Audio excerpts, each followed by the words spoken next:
Rev up your engines!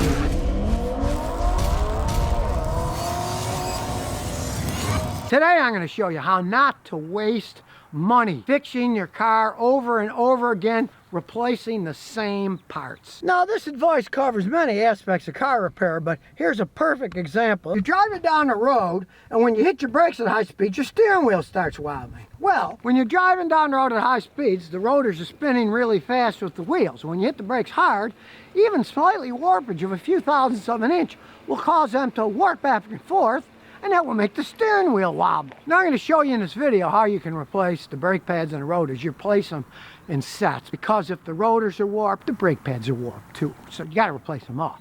But here's a gigantic warning. A lot of people don't heed it, that it bites them in the rear end. If you want your brake job to last, do not go to the local discount auto parts store or online and buy the cheapest rotors you can. I've had many people do that over the years. Then, a few months or 8,000 miles later, steering wheel starts shaking again and I say, Scotty, I give up. I tried fixing my brakes, but they're shaking again. And I look at it and I say, where did you buy the brake rotors from? They'd say, I got a great deal. They're only 20-something bucks a piece. I bought them at Amazon or at a local discount auto parts store. And guess what? They got what they paid for. They were low quality. I've even seen these low quality ones. They're heavy devices, right? And the wheel bolts on in your car, they're spinning around. I've seen them bolt on new rotors and after the job, when they're not even braking, the steering wheel starts shaking because it unbalanced the front of the car. They were so poorly made that they weren't symmetrical, and they made the tires shake at high speeds because they were not symmetrical and they weren't balanced. You can see here, I bought a pair of rotors,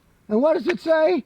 Toyota genuine parts. Keep my cars forever. This is the 2007 Matrix, 15 years old. The original rotors are finally worn out. I'm replacing them with the same ones because I don't want ones that are going to warp soon after. I keep my cars forever. I'm cheap myself. I go online and I found these at a Toyota dealership in the United States, and they were on sale, $52, okay, each. They were $26 at the discount auto parts store and eBay for the cheap ones. You know, it wasn't that much more money. I want them to last forever. Toyota genuine parts. Now, make sure it's all spelled right, because I've seen Chinese copies where it'd be Toyota D or they spell something wrong. Make sure they're the right ones. Anyone can do this job. So first, we'll jack the car up in the air. And one of the things I love about this Matrix on older cars is this. Right here, in the middle of the front, there's a great solid steel jacking point. There it is.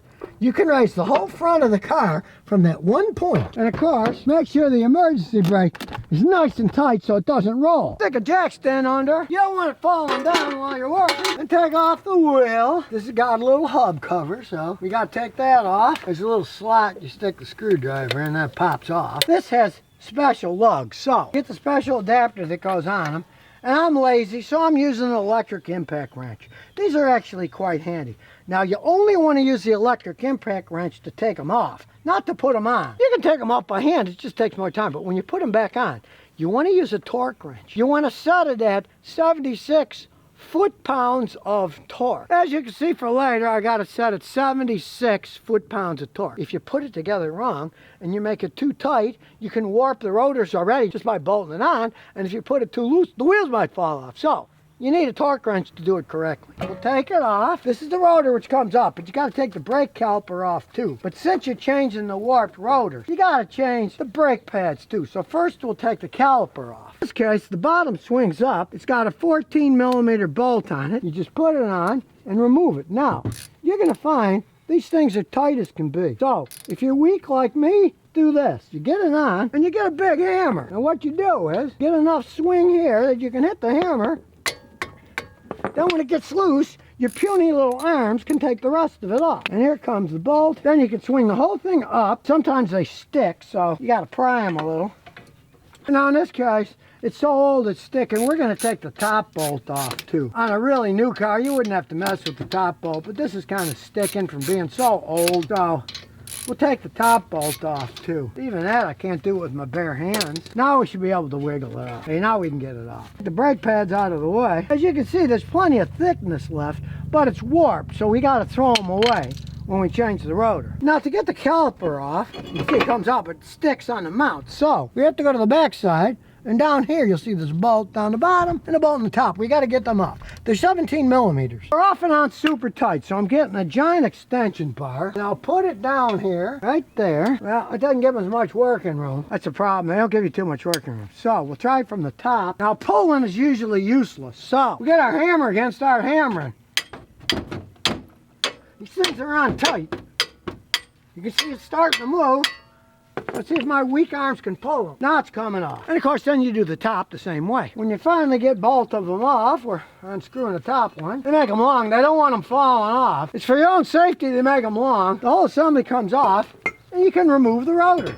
Here's the warped rotor. You can see it's got a bunch of lines on it. It's the original one. But if you have one that's really corroded, you get little wire brushes, fine ones, and clean all the stuff to make it flush, because when you put the rotor on, if that's an uneven surface, the rotor will be sitting crooked, and then the car won't go down the road correctly. You'll get wheel shimmy and shake. You want to make a nice clean fit. Now, of course, check the inside, but you can see this is brand new. There's nothing wrong with this. And if the rotors have any coatings on them, sometimes they have anti-rust coating.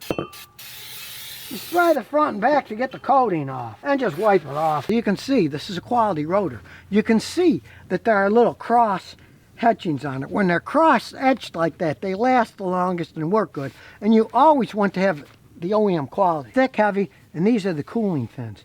You put on one that doesn't have the right cooling fins, it won't cool and it will warp too early. These babies, the original ones, lasted from 2007 till now. That's 15 years, so you can't complain. Buy the right stuff if you want it to last. And it's simple. If you got the right one, it just goes on. Then you get your haul down bolt, put your caliper mount bracket on, put the top bolt and the bottom bolt on, get them both on relatively snug, using a little wrench. Get out your big one to finish it so they're nice and tight. You can use a torque wrench on this if you have one. If you're using a torque wrench, you put about 115. They're just holding the bracket on. They're not going to warp anything. You want them super tight. Then you put the brake pads on. Now in this case, I'm using better than OEM. I'm using these Akabono. They're Japanese ceramic brake pads. And yeah, they cost more than usual. These are 57 bucks. But they don't make any noise. They last a long time. They're worth it. And you can see their quality. They already have the backing plate on so they don't squeak. And the box comes with a little bit of grease that you put on the ears. Just a little, you don't need much, but it comes with it. You just need to put a little bit on the ear. That's where they slide back and forth. A little bit there, then you slide them on. You put the outside ones in, you put them at an angle. Sometimes you gotta tap them a little because everything's a little bit old. Gonna be stretched a little. There they go. Then we put the inside ones on. They went in a lot easier. And then you put the caliper back on. But first, of course, you gotta squeeze it back in because the old pads were worn, so get a big pair of pliers and just squeeze it in the whole way so it's flush. As we slide it on, you can see we're not having the hassle we had before. It just slides right on. Then we put the two bolts in, the one on the top, but you gotta line them up. There's a little line up here. You gotta line it up so it goes in a hole. And do the bottom one too. Then you get the two bolts snug. First the top one and the bottom one. Then to make sure they don't come off, give them a few taps.